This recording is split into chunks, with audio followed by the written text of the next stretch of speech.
तो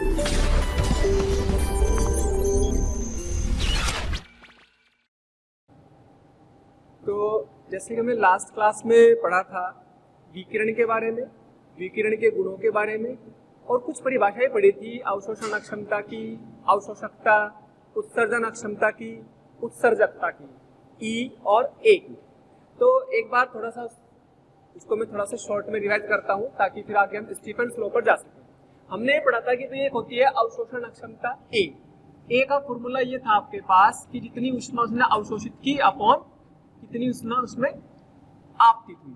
और अगर किसी पर्टिकुलर वेवलेंथ की बात कर दे, ये थी अपनी अवशोषण क्षमता, इसकी कोई यूनिट नहीं थी। अगर किसी पर्टिकुलर वेवलेंथ की बात करें तो ये बन जाएगा क्या, Q A upon Q I, किसी वेवलेंथ लैम्डा पर। शॉर्ट में डिवाइड करा रहा हूँ बस हल्का सा। इसी को हम ऐसे भी बोल सकते हैं कि भाई this is D A by D lambda per unit wavelength पर अवशोषण अक्षमता, या फिर ए बराबर डी ए बराबर इसका इंटीग्रेशन कर देंगे और ए लैम्डा डी लैम्डा, ऐसे भी इसको याद रख सकते हैं। टोटल ये आ जाएगी ए इज इक्वल टू दिस।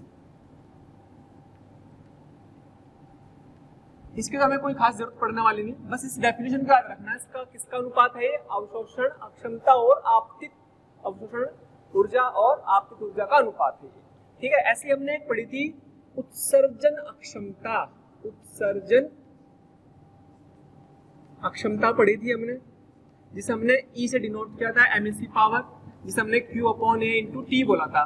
प्रति इकाई क्षेत्रफल से इकाई समय में कितनी ऊष्मा उत्सर्जित हो रही है, जो कि हमेशा किसके कारण होते हैं, ताप के कारण। इसको हम ये भी बोल सकते थे D Q by A into D T, ये बोल सकते हैं इसको। ठीक है, ई से डिनोट कर देंगे। एक थी एमईसी पावर, एमईसीवीटी ई, इसको क्या बोलता है, ई of journal body upon E of black body, same temperature पर। तो इनका रेशियो कहलाता था हमारे पास एमिसिविटी, इसकी कोई यूनिट नहीं थी। एमिसिविटी का मतलब उत्सर्जकता, उत्सर्जकता, एमिसिविटी का मतलब उत्सर्जकता। ऐसे ही यहाँ पर भी आप इसको ए को भी डिफाइन कर सकते थे, ऐसे ए इक्वल टू क्या लिख सकते हैं, क्यू ऑफ जर्नल बॉडी सामान्य वस्तु और क्यू ऑफ ब्लैक बॉडी। तो ये कहलाती थी इसकी अवशोषकता, अवशोषकता। ठीक है, तो सबसे ज्यादा काम आने वाली एमिसिविटी और उत्सर्जन क्षमता है, उसका भी थोड़ा बहुत यूज होगा, लेकिन इसको अच्छे समझे कि हाँ हमारे पास इनका क्या मतलब है। ठीक है, और कोई अगर किसी पर्टिकुलर वेवलेंथ की बात करें, ई लैम्डा हो जाएगी ई जी बी अपॉन ई ब्लैक बॉडी और लैम्डा। ठीक, तो ई इक्वल टू आप ये भी लिख सकते हैं किसी पर्टिकुलर वेवलेंथ पर आ गई। और ऐसे इसको बोलते हैं स्पेक्ट्रल उत्सर्जन अक्षमता, स्पेक्ट्रल उत्सर्जन अक्षमता बोलेंगे। अगर किसी पर्टिकुलर लैम्डा पर निकाले तो आप कह सकते हैं स्पेक्ट्रल उत्सर्जन अक्षमता मतलब हो गया E lambda D E upon D lambda, इसको बोलेंगे स्पेक्ट्रल, परिभाषा है बस याद रखेंगे, स्पेक्ट्रल उत्सर्जन अक्षमता।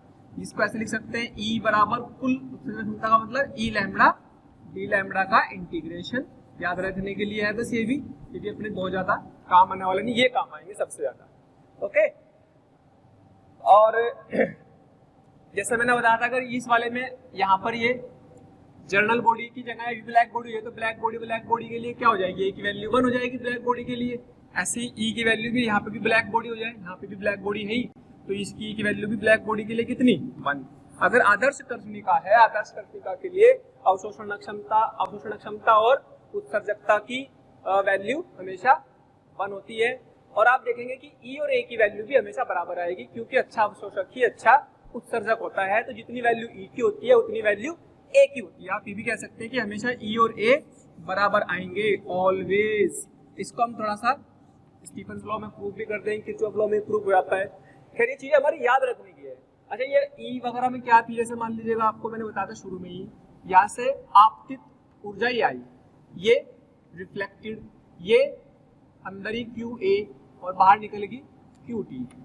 आपको बताया था कि Q I plus Q R plus Q T equal to Q I. इसी को हमने डिवाइड कर दिया था क्यू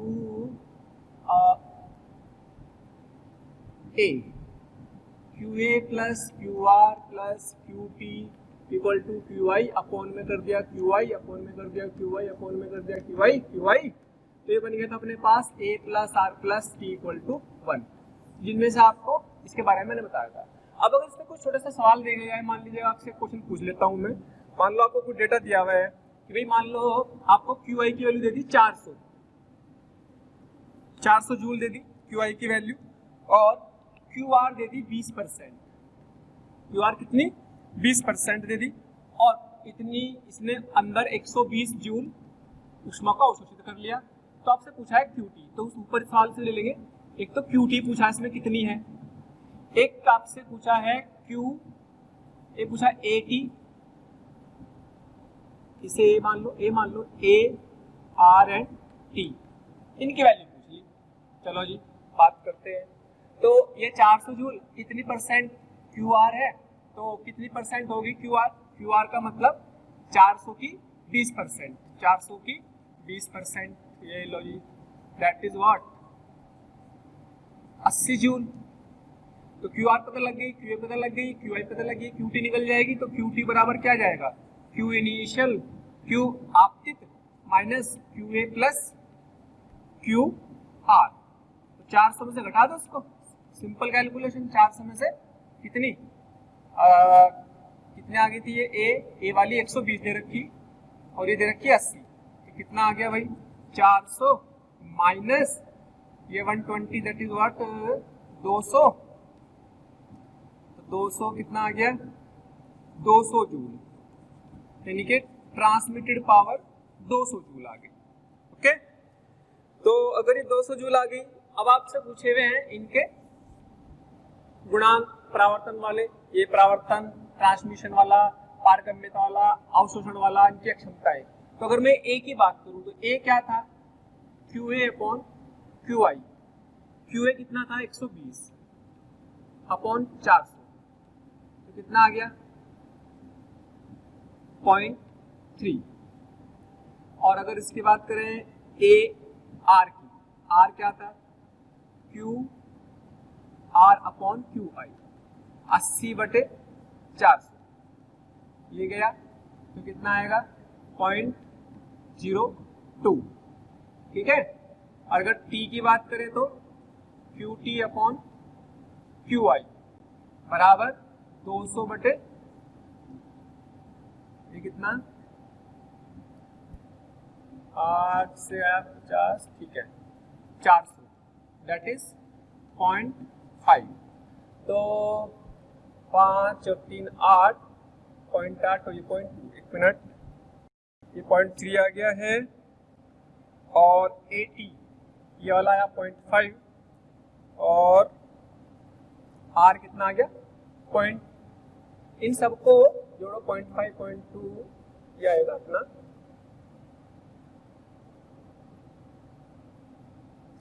हाँ ये 0.2 आएगा पॉइंट।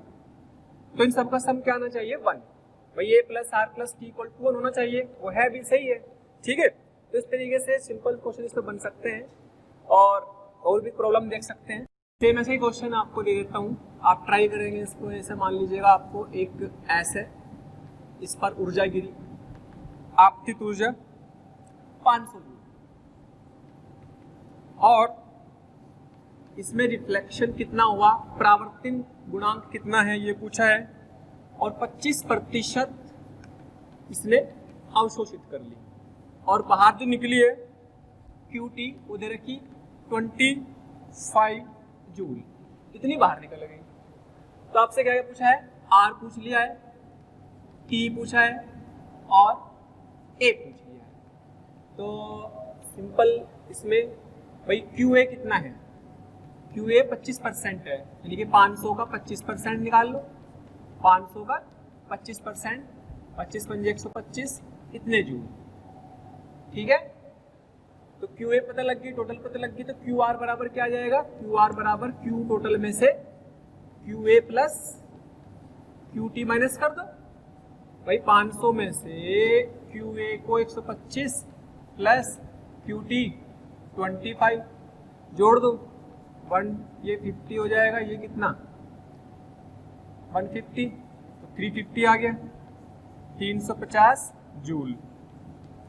अगर मुझे R निकालना है तो QR अपॉन QI, QR कितना है, QR है 350 बटे 500, ये कट जाएगा तो ये आया 0.7, तो ये आ गया 0.7 इसकी वैल्यू। QT निकालना है तो भाई QT मतलब T निकालना है तो QT तो पता है, QT अपॉन QI बराबर QI कितना है 25 और सॉरी QT 25 है और QI 500 है, तो कितना आ गया भाई, यह आ गया है 25 से 25 दूनी 50 0.05, ये 0.05 आया। और QR आ गया, QA और देख लो, QA से A, QA अपॉन QI कितना है, QA 125 बटे 500, 25 पंजे 125 और 25 दूनी 50, यह आ गया कितना आया 0.25। तो अगर आप चेक करना चाहो चेक कर सकते हैं। चेक कैसे करेंगे कि आपका A plus R plus T इनकी वैल्यू क्या आनी चाहिए 1। A कितना आया 0.25, R कितना है भाई 0.7, ये कितना है 0.05, क्या इसको अगर जोड़े तो ये 0.3 बन गया प्लस 0.7 बराबर 1। इसका मतलब ये अपना आंसर सही आ गया क्योंकि इन तीनों का सम 1 होना चाहिए। ओके, बस ये ध्यान रखना कि रिफ्लेक्शन अलग चीज है, परावर्तन गुणांक या परावर्तन अक्षमता अलग चीज है और उत्सर्जन अक्षमता अलग चीज है। उत्सर्जन तो उसके ताप के कारण अंदर से हीट का रेडिएशन है, उष्मा का विकिरण है, कैसे उसमें से निकल रही हो तो निकलती रहेगी ताप के कारण, लेकिन परावर्तन तब है जब उस पर कोई उष्मा गिरी या कोई ऊर्जा गिरी और वो रिफ्लेक्ट हो गई। ओके, तो अब हम आते हैं स्टीफन्स लॉ पर। ये एक बेसिक सी कैलकुलेशन के इसके सवाल थे कि किस तरीके से इस पे क्वेश्चन बनते हैं। ओके, स्टीफन्स लॉ, हमने उष्मा के चालन के और उष्मा के चलने के तरीके पढ़ रहे हैं बेसिकली। तो उष्मा के चलने के 3 तरीकों में से एक तरीका पढ़ रहे हैं विकिरण। पहले उष्मा चल रही थी किसी रोड के अंदर, चल रही थी किसी छड़ के अंदर, जो कि चालन विधि कहला रही थी, लेकिन उष्मा के चलने के और भी तरीके हैं जैसे विकिरण विधि है। तो स्टीफन्स ने क्या बोला कि भाई जो विकिरण विधि से उष्मा जाती है उस उष्मा की कैलकुलेशन कैसे करे, उसके लिए स्टीफन ने एक नियम दिया कि भाई उसने प्रैक्टिकली देखा, कुछ ऑब्जर्वेशन की, तो Stefan's law, Stefan's Boltzmann law भी बोल सकते हैं, स्टीफन का नियम बोल सकते हैं। एक्चुअल में क्या है, उसने बताया कि भाई जब भी कोई वस्तु रखी हुई है उसका ताप है, उसका अनुप्रस्थ क्षेत्रफल भी है, अनुप्रस्थ नहीं, उसका पृष्ठ क्षेत्रफल भी है। क्या है, पृष्ठीय क्षेत्रफल, पृष्ठीय क्षेत्रफल। तो इसमें से उष्मा निकल रही है, तो प्रति सेकंड प्रति इकाई एरिया से कितनी उष्मा निकल रही है। तो एक्सपेरिमेंटली उसने क्या देखा, एक्सपेरिमेंटली उसने देखा कि भाई अगर आपके पास कोई भी वस्तु है तो उष्मा निकल रही और किसी न किसी सराउंडिंग में रखी हुई है, किसी न किसी वातावरण में रखी है। टीएस मतलब वातावरण का ताप, वातावरण का ताप है। जाहिर सी बात है प्रीवोस्ट थ्योरी के अकॉर्डिंग उष्मा का आदान प्रदान होता रहेगा, उसको कोई हम रोक नहीं सकते। तो उसने क्या नियम दिया, उसने ये कहा कि भाई जो उत्सर्जन अक्षमता है, उत्सर्जन अक्षमता, that is E, that is what, dQ/dt into A, ये जो है इसने बोला, और ये T आपका केल्विन में लेना। इसने बोला कि जो E है दिस इज प्रोपोर्शनल टू, समानुपाती है परम ताप की चतुर्थ घात के, किसके लिए, फॉर ब्लैक बॉडी, आदर्श कर्षणिका के लिए उसने नियम दिया, आदर्श कर्षणिका के लिए। उसने बोला कि जो आदर्श कर्षणिका है उससे जो उत्सर्जन अक्षमता है वो उसके परमताप की चतुर्थ घात के प्रोपोर्शनल होती है। तो जब प्रोपोर्शनल है, समानुपाती का चिन्ह है, तो जाहिर सी बात है एक नियतांक भी आएगा, तो उसने एक नियतांक भी लगाया। तो भाई इसकी जगह तो लगा सकते हैं हम क्या, इसकी जगह तो लिख सकते हैं dQ/dt, A इंटू dQ/dt एक आएगा नियतांक, जिसे सिग्मा T की पावर 4 कह सकते हैं। थैंक यू सो मच प्यारे स्टूडेंट्स, हमें इतना प्यार देने के लिए। डेली हजारों स्टूडेंट्स हमारे वीडियो लेक्चर देख करके लाभान्वित हो रहे हैं। हमारी आपसे रिक्वेस्ट है कि आप हमारे डिस्क्रिप्शन बॉक्स में जा करके हमारे लिंक को क्लिक करें, अपना एनरोलमेंट सुनिश्चित करें। जो स्टूडेंट्स डाउट सॉल्विंग और स्टडी मटेरियल के लिए भी इच्छुक हैं, वो हमारे प्रीमियम कोर्स के लिए अप्लाई करके ज्वाइन कर सकते हैं। सबसे ज्यादा हमें जरूरत पड़ेगी उष्मा की दर की, dq/dt की, तो इसलिए dq/dt लिख लेते हैं यहाँ से। नियम तो ये है, नियम तो ये बन गया। आप चाहो तो उसको और अच्छे से लिख लो, E = सिग्मा T⁴। ठीक है, तो E को भी और खोल ले, जैसे कि हमने उत्सर्जन क्षमता के बारे में जाना, तो sigma T⁴ into sigma into A, ये बन गया।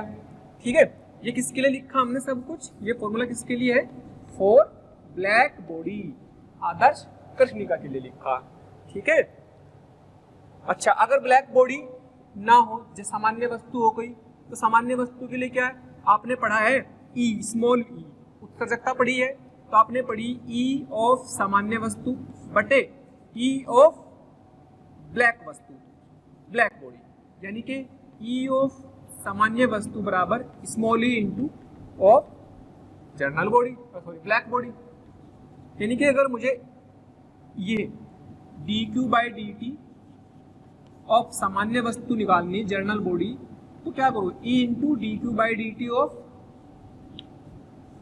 ब्लैक बॉडी कर दो, और ब्लैक बॉडी का dq/dt क्या है, ये ना, ये किसके लिए आता है, ब्लैक बॉडी के लिए। यानी कि आप ये कह सकते हैं कि सामान्य वस्तु के लिए भी ये नियम एप्लीकेबल है, लेकिन उसकी उत्सर्जन अक्षमता, उत्सर्जकता 1 नहीं होगी। आप लिख सकते हैं E सिग्मा E⁴, और ये आपका किसी भी सामान्य वस्तु के लिए, किसी भी जिसके पास ताप है, और ताप हमेशा होता ही है, इसका मतलब ये नियम हमेशा हर चीज में चलता रहेगा, क्योंकि ताप के लिए हमेशा हर वस्तु ताप पर होती है। तो किसी भी सामान्य वस्तु के लिए है ये, सामान्य वस्तु के लिए जिसमें E की वैल्यू 1 और 0 और 1 के बीच में होगी। फिर ब्लैक बॉडी के लिए तो E की वैल्यू 1 होती है, क्योंकि इसके लिए E वैल्यू 1 होती है, इसलिए इसमें तो यहाँ E आएगा नहीं, लेकिन सामान्य वस्तु के लिए तो आएगा। तो जो उष्मा इसमें से उत्सर्जित होती है, प्रति सेकंड उत्सर्जित उष्मा को हम ऐसे लिख सकते हैं, या ऐसे भी लिख सकते हैं कि भाई सामान्य वस्तु के लिए dq/dt प्रोपोर्शनल टू होती है एरिया के, जितना ज्यादा क्षेत्रफल होगा उतनी ज्यादा उष्मा उत्सर्जित होगी, जितनी ज्यादा उसकी उत्सर्जकता होगी, जितनी ज्यादा उसकी उत्सर्जकता होगी उतनी ज्यादा उसमें से उष्मा निकलेगी प्रति सेकंड, और जितना ज्यादा ताप होगा और वो ताप की पावर 4 के प्रोपोर्शनल होगा। सारे नियमों को मिला दिया तो एक नियतांक आ जाएगा dq/dt सामान्य वस्तु के लिए, तो सिग्मा E⁴। तो इस स्टीफन के नियम को लिखने का एक तरीका ये है और एक तरीका ये है, दोनों में से किसी भी तरीके से हम इस नियम को लिख सकते हैं। सिग्मा क्या है भाई, सिग्मा आपके पास स्टीफन्स कांस्टेंट, स्टीफन नियतांक, स्टीफन नियतांक, जिसकी वैल्यू कितनी होती है 5.67 10⁻⁻⁸ 5.67। देखो ध्यान रखो 5 6 7 8 5 6 7 8 ऐसे याद रख लो, 5.67 10⁻⁸। अच्छा यूनिट भी निकाल लेते हैं भाई, ये सब सिग्मा के अलावा इसकी कोई यूनिट नहीं होगी, ए या नीचे जाएगा। ये क्या बन गई, इसकी यूनिट वाट हो गई, इसकी यूनिट क्या बन गई, इसकी यूनिट हो जाएगी वाट या फिर जूल पर सेकंड। तो इसकी यूनिट वाट यानी कि क्या बन गई, वाट पर मीटर स्क्वायर केल्विन की पावर 4। तो वाट पर मीटर स्क्वायर केल्विन की पावर 4, ये इसकी यूनिट हो गई। और ये नियतांक इसको हम याद रख सकते हैं 5 6 7 8, बस ऐसे रख लो याद। इसकी विमा निकाल सकते हैं सिग्मा की विमा निकालनी तो भाई सिग्मा की विमा यूनिट से निकाल लो। वाट क्या है, जूल पर सेकंड, जूल पर सेकंड की यूनिट लिख लेंगे mL/2T-3, तो उसकी पावर की होगी, बटे मीटर स्क्वायर मतलब L स्क्वायर। टेम्परेचर की लिख दी थीटा की पावर 4, क्या बन गया, इससे कट गया, यानी कि m1L0T- (-4), तो सिग्मा इसकी यूनिट आ गई। ठीक है, इस तरीके से इसकी डायमेंशन लिख सकते हैं। तो कुल मिला के हमें क्या याद रखना है कि भाई जब जब ऊष्मा का विकिरण होगा तो ऊष्मा का आदान प्रदान स्टीफन के नियम से होना है। और स्टीफन का नियम ये है कि भाई जो उत्सर्जन क्षमता होती है वो चतुर्थ घात के प्रोपोर्शनल होती है और ताप के, और ताप किसमें है, ये परम ताप में है। परम ताप का मतलब यूनिट किसमें लेनी है, केल्विन में लेनी है। कितना सा नियम है, इस पे बहुत सारे सवाल करेंगे अब हम। ठीक है, इससे बहुत सारी खास खास चीजें हैं वो देखेंगे। ठीक है, इतना ध्यान रखें इस नियम को। अब थोड़ी सी और बातें करते हैं इसमें, क्योंकि इसमें ऊष्मा का आदान प्रदान हो रहा है तो वातावरण के साथ ऊष्मा जा भी रही है और वातावरण से ऊष्मा आ भी रही है। प्रीवोस्ट थ्योरी के हिसाब से अगर सोचे, अगर प्रीवोस्ट थ्योरी के हिसाब से सोचे तो भाई इसमें से ऊष्मा उत्सर्जित तो हो रही, ऊष्मा प्रति सेकंड या ऊष्मा की दर उत्सर्जित हो रही, लेकिन उसमें से अवशोषित भी तो कर रहा है, तो ऊष्मा का आदान प्रदान तो चलता रहेगा। ऊष्मा का आदान प्रदान तो चलता रहेगा। तो अगर ऊष्मा का आदान प्रदान चलता रहेगा तो भाई फिर उसकी भी तो बात करनी पड़ेगी, ये भी तो ऊष्मा दे रहा। तो नेक्स्ट बात हमें जो जाननी है वो क्या है कि कितनी कुल ऊष्मा इसमें आई या कितनी ऊष्मा का लॉस हुआ, कितनी ऊष्मा आई या कितनी ऊष्मा का लॉस हुआ है। ठीक है, तो आप लिख सकते हैं, ये आपके पास कोई वस्तु है और ये वातावरण है, तो आप चाहे तो हेडिंग डाल लो। क्या हेडिंग डाल सकते हैं, ऊष्मा हानि की दर, ऊष्मा हानि की दर, है ना, या फिर रेट ऑफ हीट लॉस, जिसे हम RH लिख देते हैं फिलहाल, या फिर dQ/dt लिख देते हैं, rate of heat loss dQ/dt। ये जो निकाला हमने, तो एक्चुअली में दर का बड़ा इंपॉर्टेंस है, क्योंकि प्रति सेकंड क्या हो रहा है वो निकाल लो तो फिर कितने भी समय में निकाल सकते हैं। तो होता क्या है कि वस्तु से उत्सर्जित ऊष्मा, वस्तु से उत्सर्जित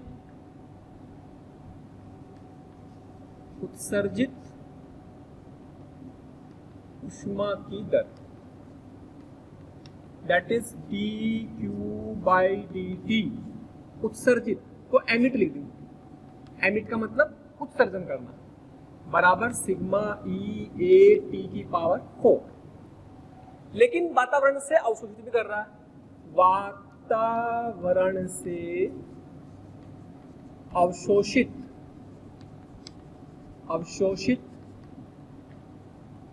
ऊष्मा की दर, उसमें से आई कितनी, dQ/dt, तो अवशोषित भी करेगा तो एब्जॉर्ब लिख दूं इसको, बराबर सिग्मा तो आएगा ही, जैसे यहाँ पे उत्सर्जन का नियतांक है ये E स्मॉल e, तो ऐसे यहाँ पर आएगा एक A T⁴ अवशोषकता आ जाएगी यहाँ पर।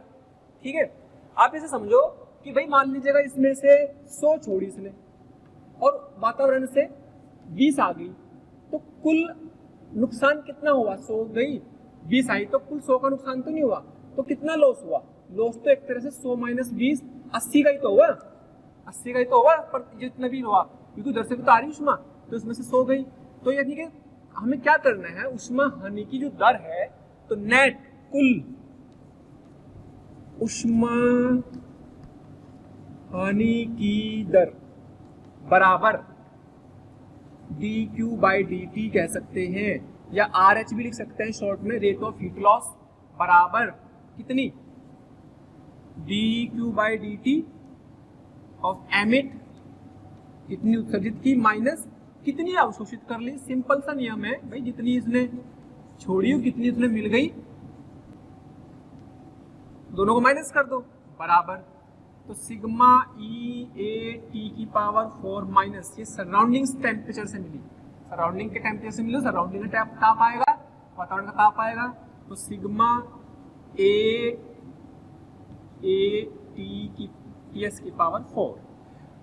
अब एट साम्य अवस्था में अगर बात करें, साम्य अवस्था में अगर हम साम्य अवस्था की बात करें तो साम्य अवस्था में क्या होगा, एक टाइम ऐसा जाएगा कि इसका ताप और वातावरण का ताप समान हो जाएगा और वातावरण का ताप तो बहुत बड़ा है तो बराबर ही हो जाएगा इसके। तो उस केस में साम्य अवस्था में, और लेकिन जिस टाइम पर ये उष्मा को छोड़ता रहेगा इसका ताप कम हो जाएगा। फिलहाल मैंने मान लिया था कि ये ताप ग्रेटर देन है टीएस से, लेकिन अगर इसका ताप क्या हो जाए, कम हो जाए, तो उस केस में क्या होगा, इसका ताप इसके बराबर आ जाएगा। ये कम होता जाएगा, वातावरण से नीचे तो नहीं जा पाएगा। तो इसका मतलब साम्य अवस्था में इसका ताप भी इसके बराबर हो जाएगा। लेकिन इसका मतलब ये नहीं है कि उष्मा का उत्सर्जन और अवशोषण रुक गया। इसका मतलब ये है कि जितनी उष्मा इसमें से उत्सर्जित हो रही थी प्रति सेकंड, उतनी उष्मा इसमें अब अवशोषित भी हो रही है। तो साम्य अवस्था का मतलब ये हुआ कि भाई आपके पास sigma E A T S की पावर 4 बराबर सिग्मा ए टी एस की पावर 4। तो अगर बहुत ध्यान से देखेंगे तो ई बराबर ए आ जाएगा, और ये हमेशा ही रहेगा। हमने गुणों में बताया था कि एक अच्छा उत्सर्जक, अच्छा अवशोषक ही अच्छा उत्सर्जक होता है। ये किरचॉफ का नियम पढ़ेगा आगे, उसमें प्रूफ हो जाएगा। बस आपको तो याद रखना है भाई, ई और ए हमेशा बराबर आएंगे, ठीक है। ई और ए हमेशा किसी भी वस्तु के लिए बराबर होंगे। ब्लैक बॉडी के लिए दोनों की वैल्यू 1 होगी, और जनरल वस्तु के लिए दोनों की वैल्यू बीच में 1, 0 और 1 के बीच में होगी।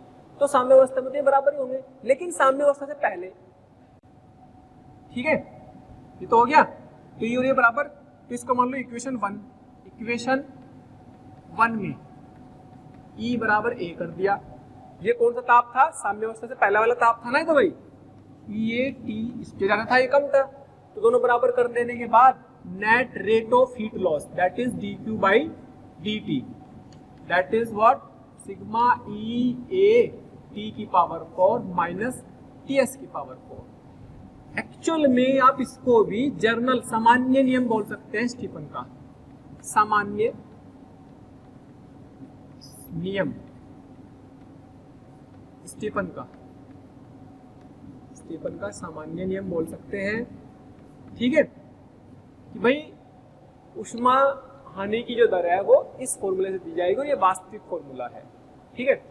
सिंपल एक सिंपल फॉर्मूले को टी की पावर 4 में तो लिखा था, लेकिन रियलिटी ये है कि कितना वास्तव में उष्मा की लॉस हो रहा है।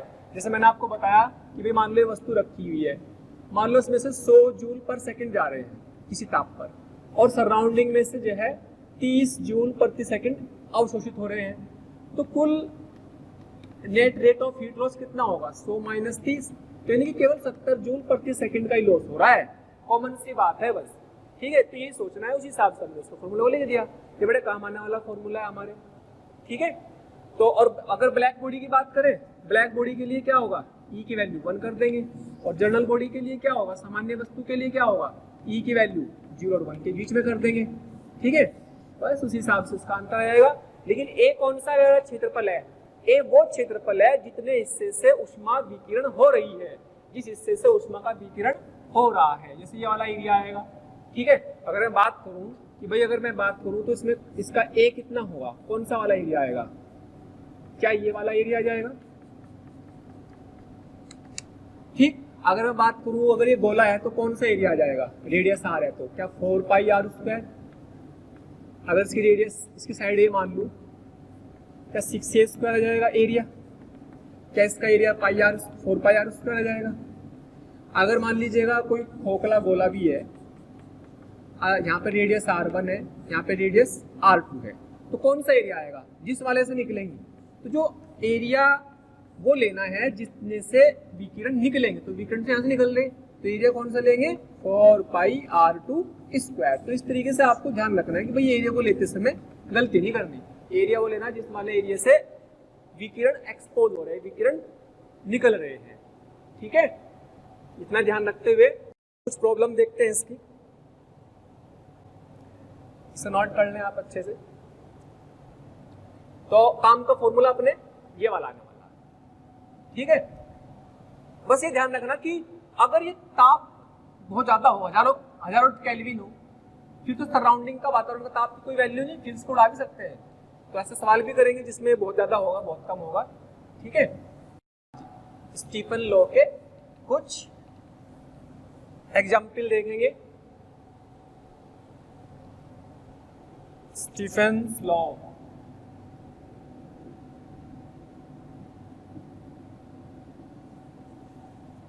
हाँ जी भाई, मान लो कि कोई भी सराउंडिंग है ऐसे, ये क्या है वातावरण, वातावरण का ताप 27 डिग्री सेल्सियस दिया हुआ है, 127 दिया हुआ है किसी वातावरण का ताप। उसमें दो वस्तु रखी हुई है, उसमें दो वस्तु रखी हुई है, ठीक है।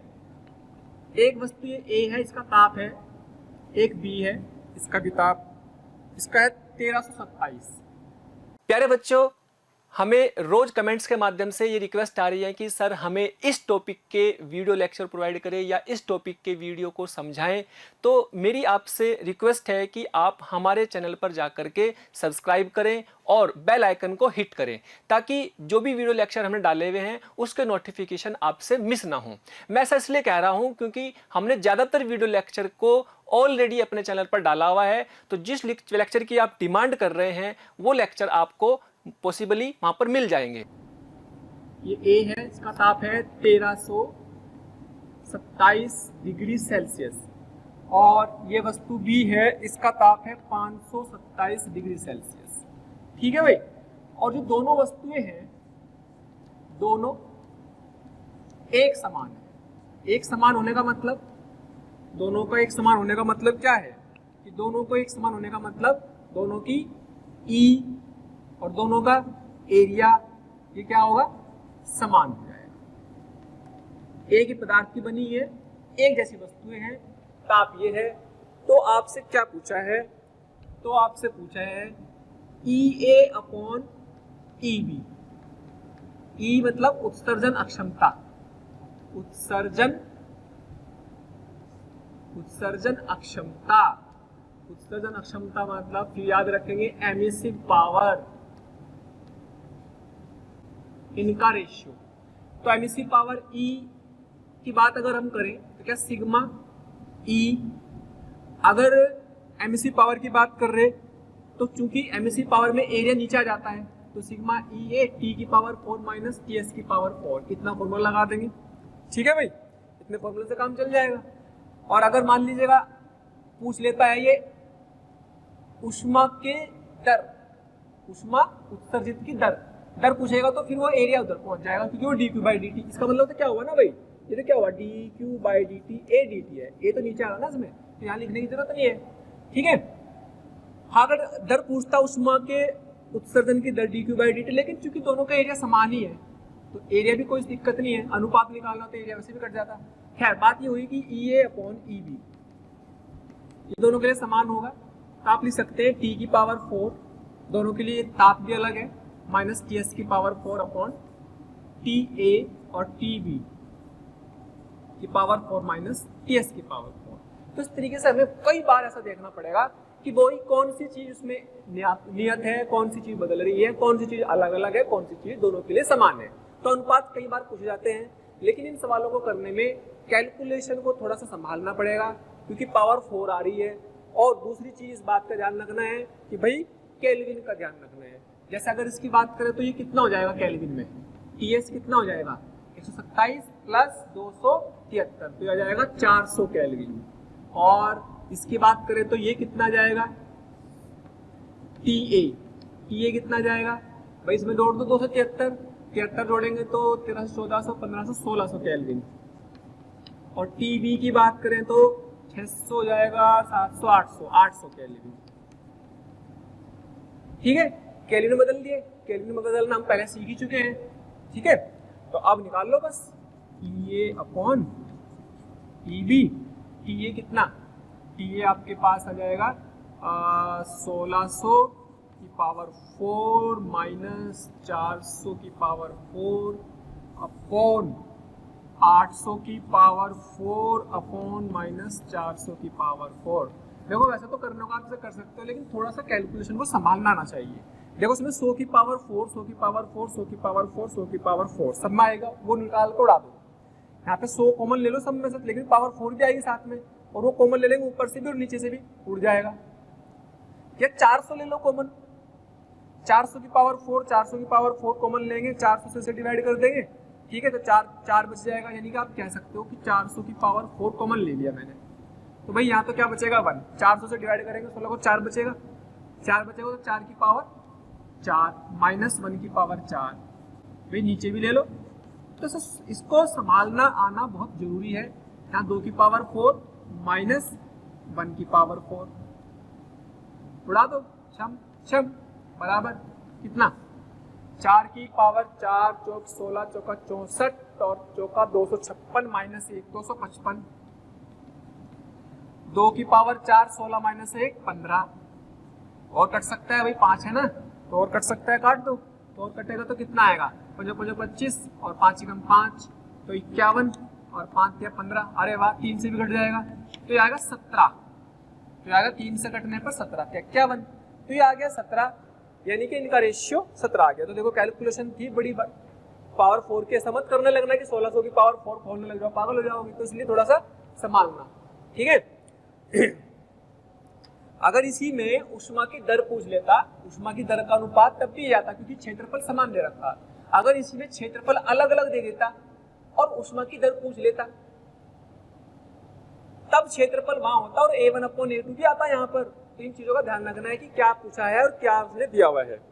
जैसे अगर सिंपल से एक सवाल यहाँ देखते हैं, भाई यहाँ पे दिया कि एक वस्तु है जिसका ताप है 127 डिग्री सेल्सियस है और इसका एरिया है 2 मीटर स्क्वायर, 2 मीटर स्क्वायर है, इसका ताप बहुत ज्यादा है सराउंडिंग से, ठीक है, सराउंडिंग का ताप 27 डिग्री सेल्सियस है, जिसे हमने बहुत ज्यादा मान लिया, ठीक है, जिस सराउंडिंग में रखा हुआ है उस सराउंडिंग से ज्यादा है, दे रखा है, तो इसको ताप को हम लिख देंगे 400 केल्विन, ठीक, कितना आ गया 400 केल्विन आ गया, ठीक है। तो आपसे पूछा क्या, आपसे पूछा है dQ/dt, ऊष्मा उत्सर्जन की दर, ऊष्मा, ध्यान रखना उत्सर्जन बोल रहा हूँ, dQ/dt पहले भी आया था, तो जो पहले चालन की वजह से dQ/dt आया तो वो अलग चीज है, ऊष्मा उत्सर्जन के हिसाब से dQ/dt अलग चीज है। ऊष्मा उत्सर्जन, ऊष्मा उत्सर्जन की दर है ये, कभी सोचो वो वाला फॉर्मूला लगा देंगे dQ/dt, यहाँ ऊष्मा ताप के कारण निकल रही, ये निकल रही बाहर चारों तरफ से उत्सर्जन, ठीक है, एरिया इसका 2 मीटर स्क्वायर दे रखा। दूसरा पार्ट ये पूछा है कि 2 सेकंड में उत्सर्जित ऊष्मा, उत्सर्जित ऊष्मा कितनी है, तो सिंपल है भाई dQ/dt है, ये लो सिग्मा E/A/T की पावर 4, क्या TS की पावर 4 लगाना जरूरी है, नहीं, क्यों, क्योंकि हमने पहले दे दिया कि भाई ताप हो जाता है तो पावर 4 में उड़ा दो उसको, ठीक है, TS की पावर 4 को। तो इस बात का ध्यान रखना है कि जब सराउंडिंग का ताप बहुत कम हो, वस्तु को ज्यादा बोल दे जाए तो हमें उसको लिखने की जरूरत नहीं है, कारण क्या है, क्योंकि T ग्रेटर देन TS दे दिया उसने, ठीक है भाई। अच्छा, अगर E का जिक्र नहीं दिया हुआ है, अगर E का जिक्र नहीं दिया हुआ है तो मतलब ब्लैक बॉडी की बात कर रहा है, अदरवाइज E की वैल्यू और दिया रहेगा। तो बस सिंपल सीधी सी बात है, इसका मतलब 5.67, E की वैल्यू 1, एरिया कितना 2, ताप कितना है 400 की पावर 4 और ये इंटू 10 की पावर भी आएगा, चलो 10 की पावर -1, ठीक है भाई, E की वैल्यू 1 ले ली।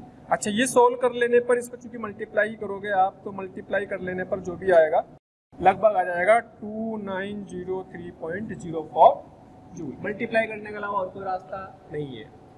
हालांकि 10 की पावर यहाँ पे देखो 100 की पावर 4 मतलब 10 की पावर 8, 10 की पावर 8 से 10 की पावर 8 उड़ जाएगा, 4 की पावर 200, आप अच्छे चाहो थोड़ी सी कैलकुलेशन को संभाल सकते हैं, 5.67 इंटू 2 इंटू और भाई यहाँ 10 की पावर -8 इंटू 10 की पावर +8 इंटू 4 के मतलब 256, बस मल्टीप्लाई कर लो, ये उड़ जाएगा इससे, मल्टीप्लाई तो करना ही पड़ेगा इसमें, और कोई व्यवस्था नहीं है। फर्स्ट पार्ट आपका हो गया। सेकंड पार्ट, भाई जब टाइम की बात हो रही हो तो टाइम को दे जाकर मल्टीप्लाई कर दो, तो उसको ऐसे भी लिख सकते हैं सिग्मा E/T की पावर 4 इंटू टी, इतनी ऊष्मा आई 1 सेकंड में इतनी, तो इतने सेकंड में कितनी, 200 और मल्टीप्लाई कर देंगे, तो 2903.04 इंटू 2 सेकंड, 2 सेकंड और मल्टीप्लाई कर दिया, यह आ जाएगा 5806.08 जूल। ओके, इस तरीके से हम इसमें निकाल सकते हैं कि कितनी ऊष्मा निकल गई। ओके, और प्रॉब्लम देखते हैं, बहुत वैरायटी की प्रॉब्लम बनने वाली है। चलो जी क्वेश्चन देखते हैं नेक्स्ट क्वेश्चन में आपको दिया है कि किसी वस्तु का जो ताप है किसी वातावरण में रखी हुई है और ताप को 50% बढ़ा दिया, तो अगर इसके ताप को 50% बढ़ा दिया जाए और जब तक वातावरण के ताप की बात नहीं की, मतलब ताप की वैल्यू वातावरण से बहुत ज्यादा है, ठीक है। अगर ताप 50% बढ़ा दिया जाए तो एमिसिव पावर में या उत्सर्जन अक्षमता में परसेंटेज परिवर्तन कितना होगा? समझ में आया सवाल? तो भाई सीधा सा हिसाब है कि ताप बदल गया और अपने को ये भी पता है कि E equal to sigma E A T की पावर 4 होता ही है, ठीक है। ए की जरूरत नहीं आएगी क्योंकि हम एमएससी पावर की बात कर रहे हैं और सिग्मा टी की पावर 4 करो, ई की वैल्यू 1 ले लो, ब्लैक बॉडी है, ठीक है। ये दिया हुआ है सवाल में। सवाल दोबारा समझे, कोई ब्लैक बॉडी रखी हुई है या कोई वस्तु है, अब तक आपको बोलो भी नहीं है तो आप समझ लो ई की वैल्यू 1 है, तो उसको 50% ताप बढ़ा दिया तो उसकी उत्सर्जन, क्योंकि ताप बदलेगा तो उत्सर्जन क्षमता बदलेगी, ताप बदलेगा तो उत्सर्जन क्षमता बदल जाएगी। तो ये क्योंकि ये तो स्टीफन का लॉ है और विकिरण से निकल रही तो इसलिए स्टीफन का लॉ लगाना है ना। तो 50% से बढ़ा देंगे तो इसमें कितना चेंज आएगा, देख लो कितना आएगा भाई। तो मान लीजिएगा ये ताप इनिशियली तो ये थी E1, ताप T था, E2 कितनी, ताप को 50% बढ़ा देंगे, T1 तो T था, E2 कितना, ताप को 50% बढ़ा दिया, 50% बढ़ाने का मतलब T/2 बढ़ा दिया, 50% बढ़ाने का मतलब आधा बढ़ा दिया, तो 3T/2, ठीक है, 1.5T। समझ में आ गई बात? तो सिग्मा इंटू 1.5T की पावर 4, क्योंकि पावर 4 है इसलिए थोड़ा सा अकल लगानी होती है इसमें, ऐसे नहीं करना। तो परसेंटेज चेंज मतलब परिवर्तन कितना, अच्छा ताप बढ़ने पे ज्यादा हो गई तो E2 minus E1 upon E1, जो शुरू वाली होती है उसी के रेस्पेक्ट में निकालते हैं, इंटू 100, यानी कि ये निकालना है मुझे। अच्छा ज्यादा में से कम ले रहे मतलब बढ़ गई, ठीक है। तो सिग्मा 1.5T की पावर 4 माइनस सिग्मा T की पावर 4 अपॉन सिग्मा T की पावर 4 इंटू 100। बहुत ध्यान से देखो, सिग्मा उड़ जाएगा, T की पावर 4 भी उड़ जाएगा, 1.5 की पावर 4 माइनस 1 अपॉन 1 इंटू 100 ये बचेगा। 1.5 की पावर 4 ये थोड़ा सा खतरनाक है भाई, है ना, तो ये थोड़ा सा खतरनाक है। 15, 25 अगर इसको 4 बार करेंगे तो ध्यान से देखो, 15 को 2 बार करते हैं 2.25 आएगा, फिर उसका करेंगे 2.25 का करेंगे तो 4, 5 के आसपास आ जाएगा, लगभग अप्रोक्स 5 आ जाएगा। आएगा कि नहीं आएगा, ठीक है। अब 5 माइनस 1 का मतलब आ गया लगभग 400%, लगभग 400%। एक्चुअल में ये कैलकुलेशन टफ तो रहेगी। अगर मान लो मैं इसमें आपको कुछ ऑप्शन दे दूं फिर तो आप इसमें आइडिया लगा सकते हो। मान लो मैं आपसे ऑप्शन दे देता हूँ A, B, C, D। देखो मान लो मैंने आपको दे दिया, एक तो ऑप्शन दे दिया 400%, एक ऑप्शन दे दिया 900%, एक दे दिया मैंने 100%, एक मैंने दे दिया आपको 1600%। तो एक रफ आइडिया ले लेंगे कि किसके आसपास आंसर आ रहा होगा, तो बस उसी के हिसाब से आंसर लिख लेंगे, यानी कि अपना ऑप्शन बन जाएगा ये। अगर बहुत क्लोज हो, 400 हो, 401 हो, 400, 398 हो, फिर तो पूरी कैलकुलेशन करनी पड़ेगी, लेकिन जब इतना गैप है तो अप्रोक्सीमेटली उस कैलकुलेशन को हैंडल कर सकते हैं। ओके, ऐसा ही एक और सवाल देखते हैं भाई। ये बोले कोई आइडियल ब्लैक बॉडी है, कोई आइडियल ब्लैक बॉडी जिसका ताप कितना है, T है। आइडियल ब्लैक बॉडी है, ताप T है ना। तो इसके ताप को आधा कर दिया, इसके ताप को आधा कर दिया, तो E उत्सर्जन अक्षमता कितनी। अगर आपको हमारे वीडियो लेक्चर्स पसंद आ रहे हैं तो प्लीज़ लाइक और शेयर करना ना भूलें। इससे आपके साथी, आपके जो ज़रूरतमंद दोस्त और विद्यार्थी हैं उन तक भी ये वीडियो लेक्चर पहुंच जाएंगे ताकि वो भी इससे लाभान्वित हो सकें।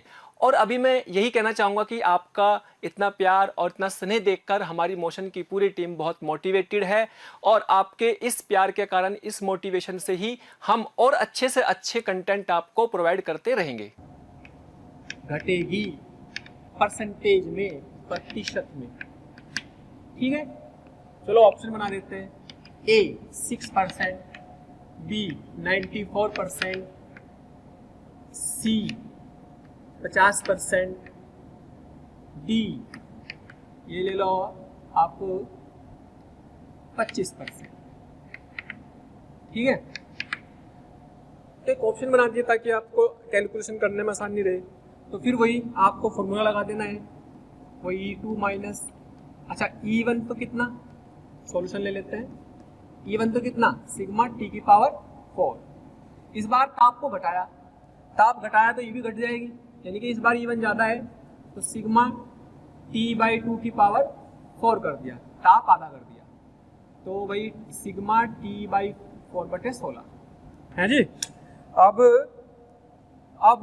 परसेंटेज निकालना तो क्या ज़्यादा, E1 minus E2 upon E1 है ना, इंटू 100।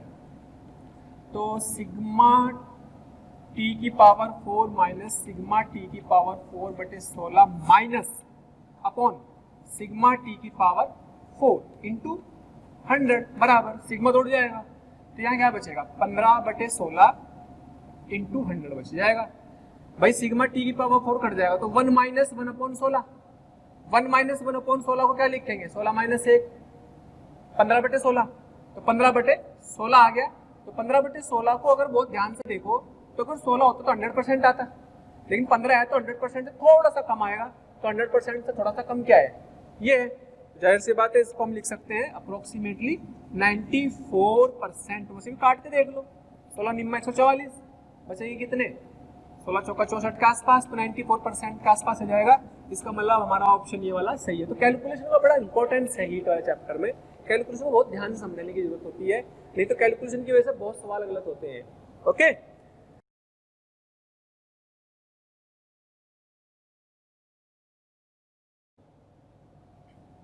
आपको दिया हुआ है एमिसिव पावर दे रखी 5.67 वाट पर सेंटीमीटर स्क्वायर।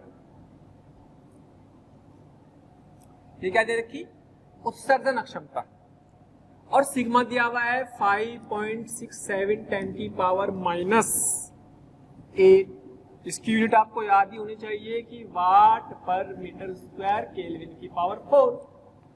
आपसे पूछा है कि इस समय इसका ताप क्या है, अगर उसकी उत्सर्जन अक्षमता ये है, तो बोलो इस सवाल में कुछ बहुत टफ है क्या है, सीधा फॉर्मूला बेस भाई, E = सिग्मा टी की पावर 4। ब्लैक बॉडी मान लो, ब्लैक बॉडी है तो E की वैल्यू ले लेंगे 1, जब तक बोला ना जाए तब तक आप ब्लैक बॉडी लेकर के करेंगे। ठीक है, तो E की वैल्यू ले लेंगे भाई 5.67, लेकिन वाट पर सेंटीमीटर में है, ध्यान रखना।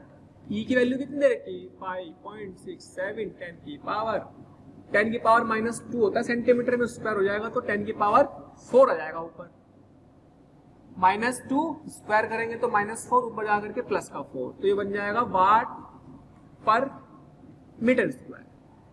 ओके, और इंटू 10 की पावर 4 सिग्मा 5.617 इंटू टी की पावर 4। ठीक है, इंटू 8 भी है, 10 की पावर -8 इंटू 10 की पावर 4। तो कोई बहुत मुश्किल सवाल नहीं है, लेकिन कैलकुलेशन को थोड़ा सा संभालने की जरूरत है। कैलकुलेशन को कैसे संभालेंगे भाई, ये तो उड़ गया पूरा, तो टी की पावर 4 बराबर कितना, 10 की पावर 4/10 की पावर -8, तो कितना आ गया, 8 और 4 12 आ गया। ठीक है, 8 और 4 12, 10 की पावर 12, तो t = 10 की पावर 12 और उसकी पावर आ जाएगी इधर आकर के 1/4। इस 1/4 से काटेंगे तो 10 की पावर बचेगी 3, तो इसका मतलब 1000 केल्विन की है ये। तो इतना 1000 केल्विन है, और इसको डिग्री सेल्सियस में लिखना तो वो भी लिख सकते हैं, लेकिन केल्विन में लिखेंगे 1000 आ जाएगा। तो ये बेसिक सी प्रॉब्लम थी इसकी, ठीक है। अब हम रेट ऑफ हीट लॉस पर थोड़ी सी बातें और करते हैं। ये बेसिकली एमसी पावर निकाल ली, रेट ऑफ हीट लॉस भी निकालते हैं, ठीक है, इसे मिटा देते हैं। तो आगे ऊष्मा हानि की दर पर और थोड़ी सी बातें देखते हैं। ऊष्मा हानि की दर, that is rate of heat loss, that is dQ/dt, और वो क्या था, सिग्मा E1 T की पावर 4 माइनस Ts की पावर 4। कोई भी वस्तु है जिसका कोई भी ताप है, किसी वातावरण में रखी हुई है, तो उसमें से ऊष्मा विकिरित होती रहेगी, और जो विकिरण ऊष्मा होती रहेगी उसको निकालने का कितनी ऊष्मा ताप के अकॉर्डिंग, किसी ताप के अनुसार कितनी ऊष्मा उसमें से लॉस हुई है, कितनी ऊष्मा का ह्रास हुआ है, वो हम निकालते हैं। That is rate of loss of heat, ऊष्मा हानि की दर। अब इसे बहुत ध्यान से देखा जाए तो ये देखो E1 की पावर 4, इनको दिमाग में रखते हुए हमें हमसे कुछ सवाल पूछेगा वो। जैसे क्वेश्चन से समझते हैं, डायरेक्ट क्वेश्चन से समझते हैं कि भी मान लो एक वातावरण है जिसका ताप क्या है, Ts है। एक वस्तु है जिसकी रेडियस क्या है, a है। एक आपके पास गोला था और एक आपके पास ये क्यूब है, ये क्या है, गोला है। और ये आपके पास दे रखी है, मुझे ये दे रखी है a√π, इसकी लंबाई है। दोनों समान पदार्थ की बनी हुई है, दोनों समान पदार्थ की बनी है। समान पदार्थ की बनी का मतलब है कि इनका घनत्व समान हो गया, इनकी E भी समान होगी, E भी समान होगी, ठीक है, और इनकी घनत्व भी समान होगी, इन दोनों की विशिष्ट ऊष्मा भी समान हो गई, ये सब समान है। अच्छा, दोनों के लिए TS भी समान, और दोनों का ताप भी समान कर दो, चलो दोनों का। तो आपसे कई बार अनुपात पूछेगा, कभी ये बदल देगा, कभी ये बदल देगा, कभी आपकी डायमेंशन बदल देगा, कभी पदार्थ बदल देगा, तो वो अनुपात निकालने का तरीका सीखना है। तो सवाल में पूछा है, पहले सवाल में पूछा है कि इनकी रेट ऑफ हीट लॉस, पहले की और दूसरे की rate of heat loss RH1, यानी कि ऊष्मा हानि की दर निकालनी, पहले की भी और दूसरे की भी। पहला मान लो, ये दूसरा मान लो। तो क्या कॉमन है, अगर इस फॉर्मूले में देखो, क्या सिग्मा दोनों के लिए बराबर होगा, यस। क्या ई दोनों के समान है, यस। क्या ताप दोनों का समान दे रखा है, यस। सराउंडिंग का बराबर, तो अंतर क्या है, एरिया। इसका मतलब A1/A2, ताप यानी कि सरफेस एरिया तो अलग अलग है, तो जो उनका पृष्ठ क्षेत्रफल अलग अलग है, तो इसके हिसाब से निकाल लो भाई। इसका तो क्या होगा 4πa², इसका क्या होगा 6a6, और ये a√π का स्क्वायर, भुजा का जितनी भी भुजा होगी 6 भुजा का स्क्वायर, तो कितना आ गया भाई, ये 4πa² बटे 6a² पाई छम छम छम छम आ गया 2/3। इस तरीके से RH1/RH2 दोनों में से ऊष्मा हानि की दर ये आ गई। अगर मैं आपसे पूछूं कि भाई किस में ऊष्मा ज्यादा उत्सर्जित हो रही है, किस में से ऊष्मा हानि की दर ज्यादा है, क्या ब्लॉक में ज्यादा है, क्योंकि ब्लॉक के लिए 3 आनी चाहिए, इसमें से कम आया, इसका अनुपात 2। इसमें से प्रति सेकंड निकलने वाली ऊष्मा की तेजी से है, इसमें धीरे धीरे निकल रही है, ठीक है। चलो अब एक और चीज पढ़ते हैं, इसी में ही स्टीफन का शीतलन का नियम, शीतलन का नियम, यानी कि Stefan's law of cooling, Stefan's law of cooling. Actual में अभी आपने ये पढ़ा है, अभी रेट ऑफ हीट लॉस खत्म नहीं हुआ, कि चलते रहेंगे, लेकिन ये भी समझ लेते हैं पहले क्या है, ताकि एक साथ ही करेंगे भाई। dQ/dt बराबर सिग्मा E1 टी की पावर 4 माइनस टी एस की पावर 4, ये है कोई भी वस्तु के लिए ये है। लेकिन क्या ये ऊष्मा घट रही है? अगर मैंने बोला कि T greater than T S है, क्या ये ऊष्मा घट रही है? तो घटने का दर नेगेटिव होगी, पॉजिटिव? नेगेटिव। और वही जो ये ऊष्मा जा रही है इसमें से, वो ऊष्मा, इसका ताप घट रहा है, जा तो उसमें से रही, लेकिन इसमें से जो ऊष्मा निकली उसकी कैलकुलेशन कैसे कर सकते हैं? क्या वो ऊष्मा को लिख सकते हैं M S delta T, M S D T, ऐसे भी लिख सकते हैं इसको, सिग्मा ई ए टी की पावर 4 माइनस टी एस की पावर 4, यानी कि minus D T by T. ये कहलाता है ताप प्रति सेकंड में कमी। प्रति सेकंड कितने ताप में कमी हो रही है, या कितने प्रति सेकंड कूल हो रहा है, ठंडा हो रहा है, क्योंकि घट रहा है ताप। तो आप बोलेंगे सिग्मा ई ए अपॉन एम एस टी की पावर 4 माइनस टी एस की पावर 4। इसे बोलते हैं शीतलन की दर, शीतलन की दर या rate of cooling, rate of cooling, जिसे हम आरसी लिख सकते हैं। बस फर्क क्या है, dt, और यहाँ पे क्या आता है dq। इसका मतलब क्या आता है dq। इसमें ऊष्मा थी प्रति सेकंड और इसमें ताप है। फर्क इसमें अच्छी चीज ये है कि भाई आपका इसमें खाली एरिया के साथ ही नहीं, ms के साथ भी होता है ये, यानी कि रेट ऑफ कूलिंग कह सकते हैं आप। रेट ऑफ कूलिंग किसके प्रोपोर्शनल है? क्या ये आपका सिग्मा तो कांस्टेंट हो गया, क्या ई ए अपॉन एम एस भी आ गया टी की पावर 4 माइनस टी एस की पावर 4, यानी कि इसमें एम एस भी आ गया, यानी कि वस्तु के द्रव्यमान और उसकी विशिष्ट ऊष्मा पर भी कूलिंग निर्भर करती है, जबकि ऊष्मा हानि की दर केवल उसके क्षेत्रफल पर निर्भर कर रही थी, उसके द्रव्यमान और उसकी विशिष्ट ऊष्मा पर निर्भर नहीं कर रही थी। तो जब भी रेट ऑफ कूलिंग पूछे तो इन चीजों का ध्यान रखना है, रेट ऑफ कूलिंग के अलावा ऊष्मा हानि की दर पूछे तो इन चीजों का ध्यान रखना है। ठीक है, अब इस पर कैसे सवाल बनते हैं, इस पर और सवाल कैसे बनते हैं, उनकी प्रैक्टिस समझते हैं, उनको समझने का प्रयास करते हैं कि किस तरीके से सवाल पूछे जाते हैं। ठीक है, मान लो कि इसकी रेडियस है a, ठीक है, और ये कोई वस्तु है जिसकी साइड है b मान लो, और किसी वातावरण में रखी हुई है जिसका ताप क्या है Ts, इसका ताप भी T, इसका ताप भी T। क्या दोनों का ताप समान है? यस, यानी कि इतना हिस्सा तो कांस्टेंट हो गया। E भी दोनों के लिए समान मान लो, समान पदार्थ की है, समान पदार्थ की है,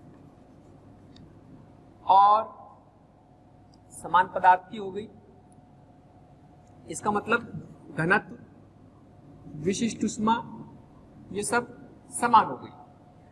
तो आपसे पूछा है रेट ऑफ कूलिंग यानी कि आरसी का अनुपात,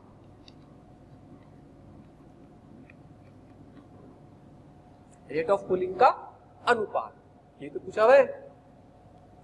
और चलो थोड़ी सी बात मैं कर देता हूं, द्रव्यमान भी समान है, द्रव्यमान भी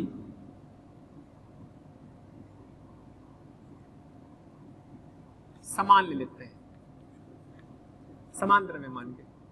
तो रेट ऑफ कूलिंग में अब देखो क्या क्या समान हो गया, क्या ताप भी समान हो गया, द्रव्यमान भी समान हो गया, एस भी समान हो गया, ये भी, तो केवल क्षेत्रफल बचा। तो रेट ऑफ कूलिंग किसके बराबर बचेगी? प्रोपोर्शनल टू क्षेत्रफल।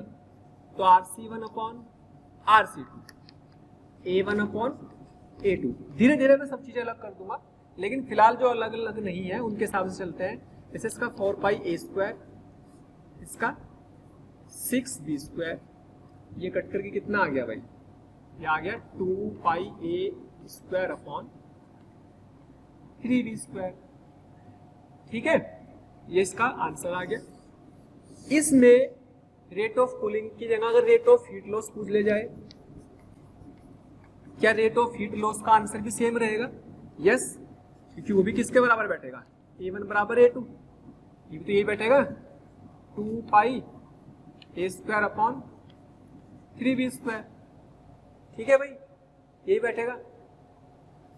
तो प्यारे बच्चों, अगर आप चाहते हैं कि आपको किसी भी टॉपिक के लाइव डिस्कशन, वीडियो लेक्चर या स्टडी मटेरियल की ज़रूरत है तो कृपया आप हमें इस नंबर पर कॉल कर सकते हैं 18002121 18002121 अच्छा, अब इनके द्रव्यमान समान दे रखे तो आप चाहो तो ए और बी में रिलेशन भी निकाल सकते हैं, क्योंकि m1 बराबर m2 तो डेंसिटी इंटू वॉल्यूम 4 पाई ए स्क्वायर और डेंसिटी इंटू वॉल्यूम कितना बी क्यूब, डेंसिटी से डेंसिटी कट गया, ठीक है।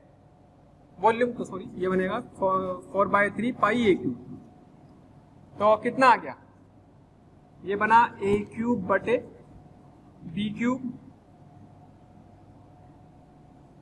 3/4 पाई और यहां से a/b का होल स्क्वायर, क्यूब को तो उधर ले जाओ और दोनों तरफ का स्क्वायर करेंगे तो 3/4 पाई का स्क्वायर तो कर ही दिया बाई 3, चाहो तो उसको यहाँ रख दो, चाहो तो यहाँ रख सकते हैं। a/b का स्क्वायर चाहिए, a/b का स्क्वायर चाहिए, उसको यहाँ रख सकते हैं तो आपका आंसर आ जाएगा और अच्छे से। तो कहने का मतलब सिर्फ इतना सा है कि भाई आपको क्या दिया हुआ है उसी हिसाब से आपको आंसर को चेंज कर देना है। आपको एरिया समान दिया है, आपको विशिष्ट ऊष्मा अलग अलग दे रखी, आपको उनके घनत्व अलग दे रखे, आपको उनके ताप अलग दे रखे, आपको उनका क्षेत्रफल अलग दे रखा, उसी हिसाब से अनुपात पूछे जाते हैं। बहुत सारे सवाल मिलेंगे, मैं आपको कई सवाल इसको कराने की कोशिश करता हूँ, तो आपको ये ध्यान रखना है कि आपको यहाँ पर अगर इसको मैं करना चाहूँ तो यहाँ पर आप चाहे तो इस पर्टिकुलर सवाल में तो दोनों बराबर आ गए, ऊष्मा की दर भी और ताप की हानि की दर भी, तो 2π/3 और इसका रख देंगे 3/4 पाई की पावर 2/3, आंसर आ गया। ऐसे इसका भी आंसर यही होगा, ठीक है। लेकिन और चीजों में चेंजेस करते हैं, जैसे मान लो इसमें थोड़ा सा चेंज कर देता हूं मैं, मान लो आपको दे दिया कि इसकी साइड ये ए रेडियस है और एक वस्तु ये रखी, समझने के लिए बिल्कुल ऐसे एग्जाम्पल ले लेते हैं। मान लो ये 4 है, ये ए ये 4 है और किसी वातावरण में रखा है जिसका ताप Ts है, दोनों के लिए Ts समान, दोनों का ताप भी समान। अब दोनों के द्रव्यमान अलग अलग होंगे भले ही इनका पदार्थ समान हो, पदार्थ समान मतलब इनकी डेंसिटी, इनकी S और E समान है, ये सब समान दे दी, ठीक है। अच्छा, अब आपसे पूछा है RC1/RC2 बताओ, RH1/RH2 बताओ। तो RH1 और RH2 का तो सीधा सीधा सा मतलब किससे है, सिर्फ RH1/RH2 का तो मतलब सीधा सीधा किससे है, A1/A2 से निकलेगा। भाई ताप समान, ये समान, ये सब समान, तो यानी कि 4πA²/6 इंटू 4A का होल स्क्वायर 4πA²/4 16 16×5 96 A², ये कट जाएगा, कितना आएगा π/कितना 24, ये आंसर आ गया। लेकिन अगर बात करते हैं RC1/RC2 की, अगर ये निकालना है तो भाई क्या क्या अलग है, क्या दोनों के क्षेत्रफल अलग अलग है, यस। क्या दोनों के पदार्थ समान है, यस। लेकिन क्या दोनों के द्रव्यमान समान दिए मैंने, दोनों के द्रव्यमान समान हुए तो जरूरी नहीं है अब यहाँ पर, क्योंकि दोनों के द्रव्यमान तो अलग अलग हो गए, रेडियस अलग है, डेंसिटी भले सेम है और इनका दोनों का, तो क्योंकि 4A के हिसाब से तो दोनों का द्रव्यमान समान आने का नहीं, तो क्या होगा A1/A2 तो है ही भाई। अगर बहुत ध्यान से देखो तो ये बन जाएगा RC, अगर मैं इसको लिखूं यहां से उस वाले सवाल के लिए, अगर मैं लिखूं तो RC प्रोपोर्शनल टू A/M, क्योंकि ये भी कांस्टेंट, ये भी कांस्टेंट, ये सब भी कांस्टेंट, तो RC/M के हिसाब से अगर बात करें तो क्या होगा M2/M1। तो A1 कितना है भाई 4π, A1/A2 तो यही है, यही लिख दो π/24, M2/M1। हाँ, इसका M2 कैसे निकालेंगे, इसका द्रव्यमान बराबर आयतन गुना घनत्व, तो घनत्व तो दोनों का समान है, तो आयतन कितना होगा इसका 4/3 πA3। M2 कौन था, ये नंबर 1 है, ये नंबर 2 है, M2 ये था, है भाई, तो M2 ये था, तो कितना आएगा घनत्व 4a की पावर 3 क्यूब है ना, अपॉन m1 कौन था ये, density into volume 4/3 pi a cube छम कितना आ गया पाई बटे 24 इंटू 4 चौक 16, 16 चौका 64, 64 a क्यूब 3 ऊपर ले जाओ, 3 ऊपर ले जाओ अपॉन 4 पाई छम a क्यूब भी है छम और भाई 3 से काटो, 3 अठे 24, 8 8 64, सब कट गए, 4 दूनी 8, तो कितना आ गया, तो भाई तो आ गया अपने पास 2:1। तो इस तरीके से आंसर में चेंज होते चले जाएंगे। देखिए पदार्थ अलग कर दूं, सोचो इनके पदार्थ अलग कर दूं तो घनत्व का भी अनुपात बचेगा, या रो 2 अपॉन रो 1, सोचो एस का भी अनुपात बचेगा S2 अपॉन S1। अगर मैं इसी में ही कर दूं, इसी सवाल में कर देता हूं, मान लो कि मैं इसी सवाल में थोड़ा सा चेंज और कर देता हूं, मैं कह देता हूं कि भाई इनके S1 बराबर S है और S2 बराबर, इसी में ही मान लेता हूं एक और पार्ट आगे, S2 बराबर है 2S एंड रो 1 बराबर रो है एंड रो 2 बराबर है 2 रो।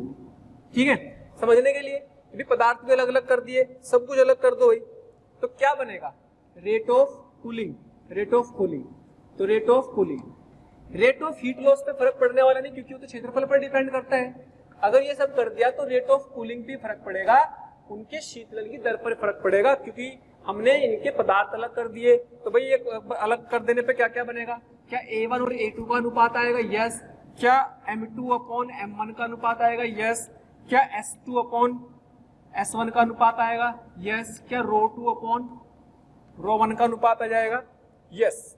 हर चीज का अनुपात आ जाएगा उसमें, है ना। डेंसिटी रो 2 अपॉन रो 2 नहीं, डेंसिटी अलग है ना, तो मास को खोलेंगे अभी इसमें। ठीक है, इतनी बातें आ गई समझ में। तो एरिया का तो हमने निकाला ही था अभी, पाई बटे 24, एरिया तो यही है। और भाई M2 का क्या लिखेंगे, अब हम M2 को लिखेंगे रो 2 इंटू वॉल्यूम कितना 4A क्यूब एंड रो 1 इतना, रो 2 को लिख दो 2 रो और रो 1 को लिखा रो, और ये 4/3 पाई A cube S2 upon S1, S2 को लिखा 2S अपॉन S, है ना। क्योंकि जो नीचे होता है वो ऊपर जाएगा ना, इनवर्सली प्रोपोर्शनल है, व्युत्क्रमानुपाती है। ये तो भैया उड़ गया, उड़ा दो, ये भी उड़ गया, उड़ा दो। ठीक, तो पाई बटे, अच्छा और भी उड़ा दो जो उड़ता है, 3 से 1 कटेगा, 3 अठे 24, ठीक। और 2 से 4 दूनी 8, 2 दूनी 4 से कट गया, 2 बच गया, पाई बचा, पाई से पाई भी उड़ा दो, पाई क्यों लिखो, तो जो उड़ सकता है 4 को लिख लेंगे 64, A क्यूब भी उड़ा दो, और भाई नीचे बचा सिर्फ 2 और एक 4 भी बचा है वाला, तो कितना आ गया, 4 दूनी 8, 8 64, तो 8 आ गया, है ना। 8 रेज़ टू 1, देख लेना कोई मिस्टेक ना हो, ध्यान से समझे। पहले हमने क्या करा, हमने पहले ये करा कि भाई 3 अठे 24 करा है, 2 दूनी 4 से काट दिया, 2 आ गया, और भाई फिर हमारे पास आया 64 और 4 भी बचा, और एक 2 ये बचा, A क्यूब से A क्यूब उड़ गया, पाई से पाई उड़ गया, 4 दूनी 8, 8 64, 8 आ गया। क्लियर। तो इस तरीके से हम इसमें ये चेंजेस कर सकते हैं। हाँ जी, स्टीफेंस लॉ में इस बार आपको दिया है कि भाई लॉ आसान कर दिया थोड़ा, ये साइड ए टेम्परेचर T,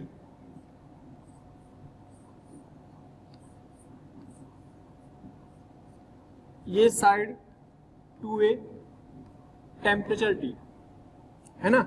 दोनों ही आपके लोहे के बने हुए।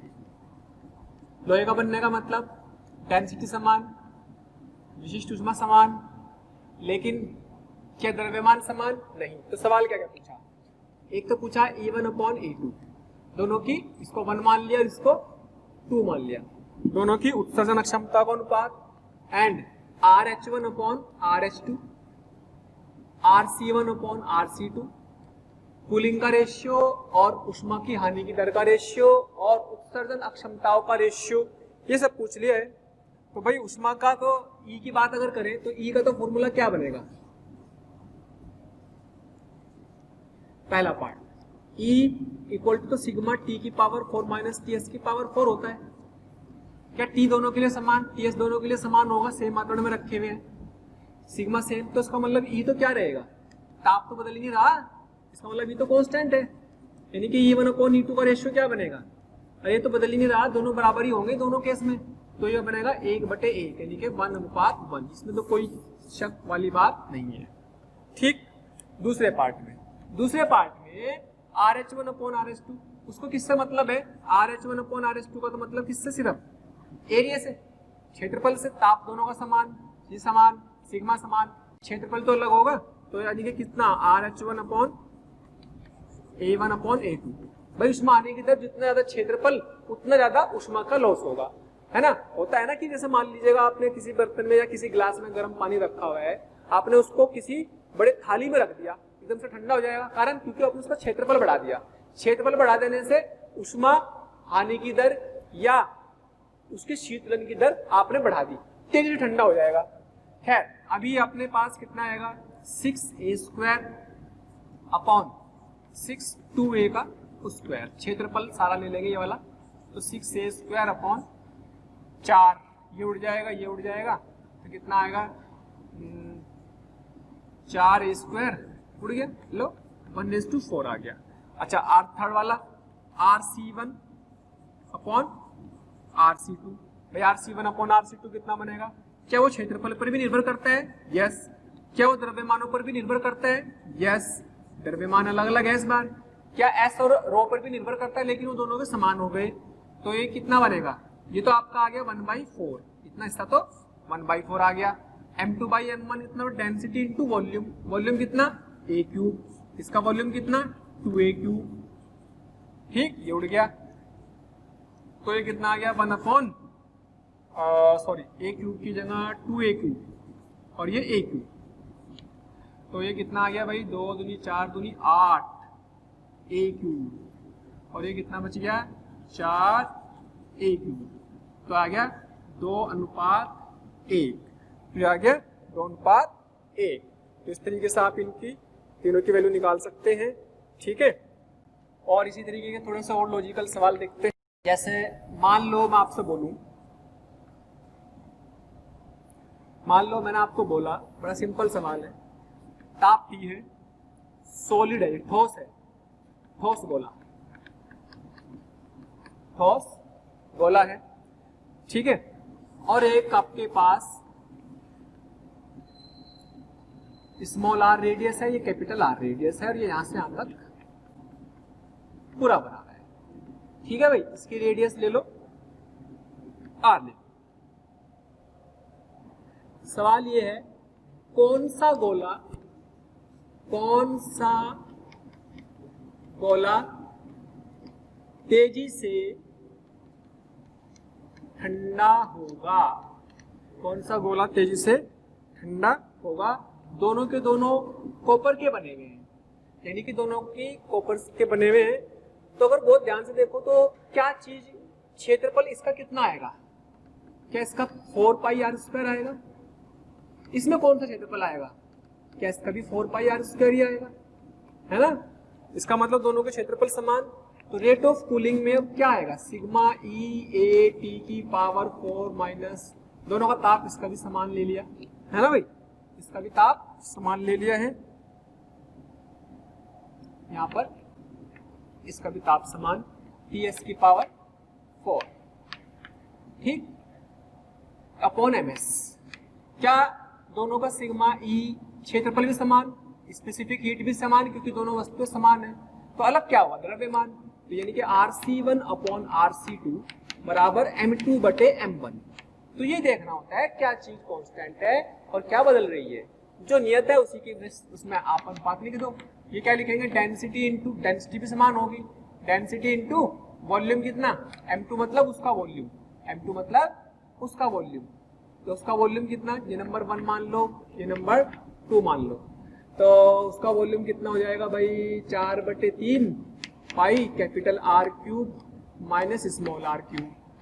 इस वाले क्या आयतन में से अंतर वाला घटा दो, खाली जगह वाला, बटे 4/3 पाई R क्यूब छम छम, क्या बचा R cube minus small r cube upon R cube. अगर तुम्हें बहुत ध्यान से देखो, ये तो R क्यूब है, ये R क्यूब में से कुछ घट रहा है, तो ये वैल्यू तो इससे कम आएगी, यानी कि ये वैल्यू हमेशा 1 से कम आएगी। ये कम है, ये ज्यादा है, 1 से कम, यानी कि अगर ये 1 से कम आ रही है, ये कम है, ये ज्यादा है, इसका मतलब क्या हुआ, RC1 लेस देन RC2।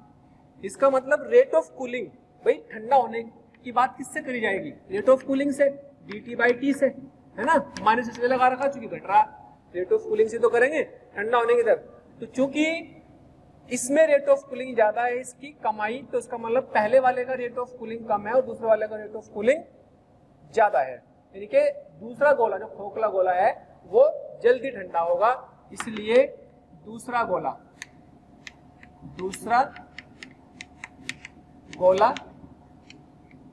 जल्दी ठंडा होगा। ओके, जो खोखले वाला है वो वाला, यानी कि ये जल्दी ठंडा होगा। ठीक है, तो इस तरह से इसकी और भी बहुत सारी प्रॉब्लम देखेंगे नेक्स्ट क्लास में।